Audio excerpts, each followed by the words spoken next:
$60 million. 5,000 invite-only seats.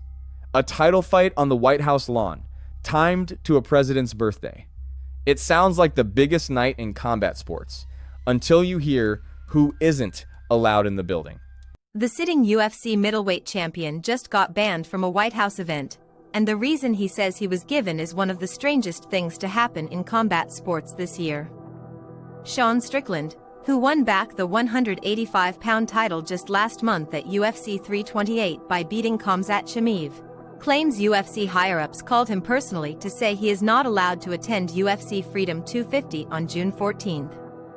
His words, not mine. He was told he is not Israeli enough. By the end of this video, I'm going to show you exactly what that phrase reveals about the pressure sitting on top of this entire event, and why the people trying to keep this story quiet are making it louder. To understand how we got here, you have to go back to December of last year. Strickland said publicly he had no interest in attending the White House event because he didn't want to hang out with what he called, bluntly, the Epstein list. That was not a throwaway comment. He repeated it. He built on it. By the time he won the middleweight belt again in May, he had also been regularly posting criticism of U.S. involvement in the war with Iran and calling out Trump's relationship with Benjamin Netanyahu on social media. So when UFC Freedom 250 invitations went out, 5,000 seats on the South Lawn, covered by the UFC, the Trump administration, and active military, Strickland's name was apparently not on any list. Here is the structure of what I'm covering. First, I'm going to lay out the foundation of the event itself and what the UFC is actually spending to pull this off. Then I'll get into the specific contradiction at the center of this story, a freedom-themed event that apparently comes with an approved opinions list. After that, I'll show you the practical pattern here, meaning who else has spoken out, what they said, and why the UFC's silence is its own kind of statement. And finally, I'll close on something most coverage has completely missed. The numbers around UFC Freedom 250 are genuinely hard to wrap your head around.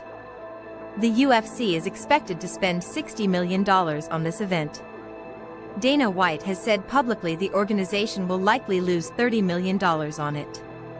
Think about that, like a restaurant owner deciding to host a dinner party for 5,000 people, buying out an entire city block, and fully expecting to torch half of it, and calling it a good business decision anyway. Construction of a 4,000-seat arena is already underway on the South Lawn of the White House. Trump compared it to the Eiffel Tower this week, which, sure.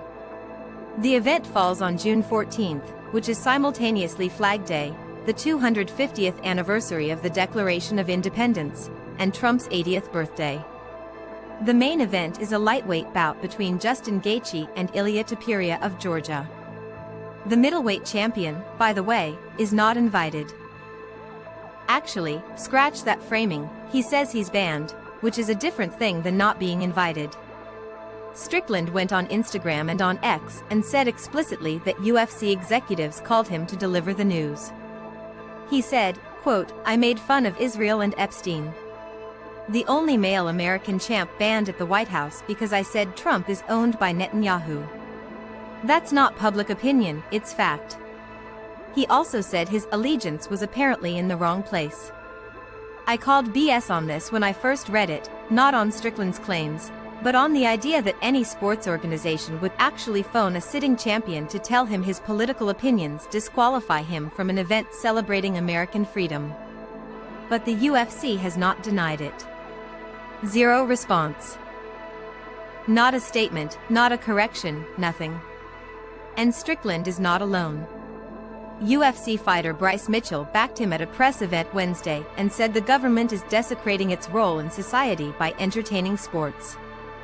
Joe Rogan, who is slated to actually call UFC Freedom 250 despite his own vocal criticism, said on his podcast last week that hosting the event while a war is ongoing is, quote, weird.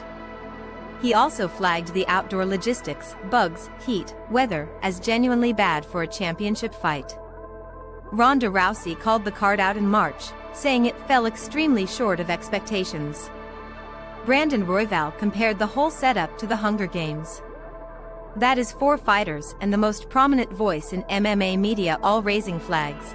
And the UFC's public response to all of it has been Dana White saying the organization can't just bend and break every time something bad happens in the world. Here is the thing that makes this story actually interesting, though, and it has nothing to do with Sean Strickland's politics. It has to do with a specific number, 5,000 seats. None of those tickets were available to the public. Every single person in that arena was either invited by the UFC, invited by the Trump administration, or is active military. That is not a sporting event. That is a curated audience. And when you build a curated audience for a fight called Freedom 250, and then you reportedly call the sitting middleweight champion to tell him his opinions are the wrong kind, that tension is the story. In part 2, I'm going to show you exactly what that pattern looks like when you map it against every other major sports politics collision in the last decade, and why the UFC's $30 million loss might actually be the cheapest part of what this event costs. Strickland's response to the ban was not to go quiet. He bought a plane ticket. He said on Instagram he is going to show up outside the White House gate with a bullhorn on June 14th and, quote, let them know what we really think about Trump and Israel. He called it a peaceful protest. Whether or not that actually happens, the move itself tells you something about the leverage situation here. Strickland holds the 185-pound belt. He won it at UFC 328 by split decision over Khamzat Chimaev just last month. You cannot simply erase the middleweight champion from the promotional picture, he is the promotional picture. So what does a fighter actually do when the organization they work for is producing a $60 million event and you are reportedly not welcome? The practical answer, based on what Strickland is doing, is you make the exclusion more expensive than the inclusion would have been. Every time he posts, every time he goes on Instagram Live with a belt in hand, the story gets bigger. Google Trends data from this week shows search interest in Sean Strickland White House spiking higher than any search around his actual title win. That is not nothing. That is earned media that UFC's $60 million budget did not buy.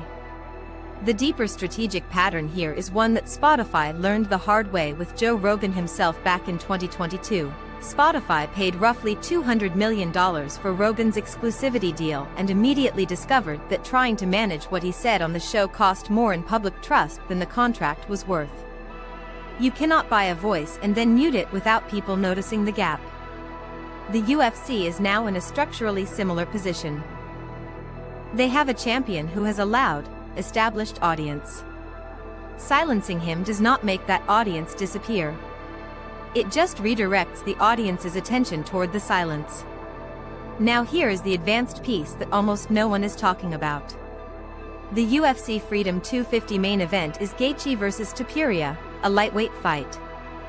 The middleweight division, which Strickland holds, is the sport's most historically prestigious weight class. Anderson Silva, Chris Weidman, Luke Rockhold, Robert Whittaker, Israel Adesanya. The 185-pound belt has been the centerpiece of UFC storytelling for 15 years. By not having the middleweight champion present at a flagship $60 million event, the UFC is creating a narrative hole that fans are going to feel even if they cannot name it. Dana White has said the organization will lose $30 million on this event. That number assumes the production cost.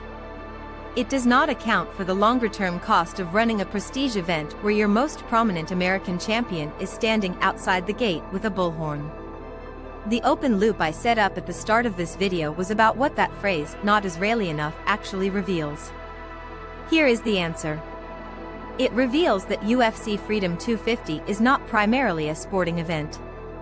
It is a political event that uses sport as its format. That is not an insult, it is a description. The 5,000-seat invite-only crowd, the White House lawn, the June 14th date timed to Trump's birthday and Flag Day, the $30 million planned loss that someone decided was worth absorbing. All of that makes sense if the primary product being sold is not a fight. The primary product is an image. And images require controlled frames. Sean Strickland, standing ringside with opinions about Netanyahu and Epstein, does not fit inside that frame. So he gets a phone call. What Strickland does next is genuinely worth watching. He said he still has his plane ticket. If he shows up outside the White House on June 14th with the middleweight belt and a bullhorn, that image, the American champion outside the Freedom event, is going to be the most shared photo of the night. Not the octagon. Not the South Lawn. Him, outside the gate. If this story matters to you, drop a comment right now with one word, gate. That tells me you want more coverage of the UFC Freedom 250 fallout as it develops, and I'll make sure this channel stays on it. Subscribe if you want the follow-up the day after June 14th, because that video is going to be a different kind of story than anyone is expecting right now. And speaking of stories nobody is fully telling yet, the financial structure of how the UFC actually splits revenue with fighters, and why a $30 million planned loss at a White House event still makes Dana White money, is something I break down in the next video. Watch that one next. However June 14 actually plays out, the fight everyone's talking about isn't happening inside the octagon, it's happening at the gate. That's the story for today. Stay sharp out there, and I'll see you in the next one.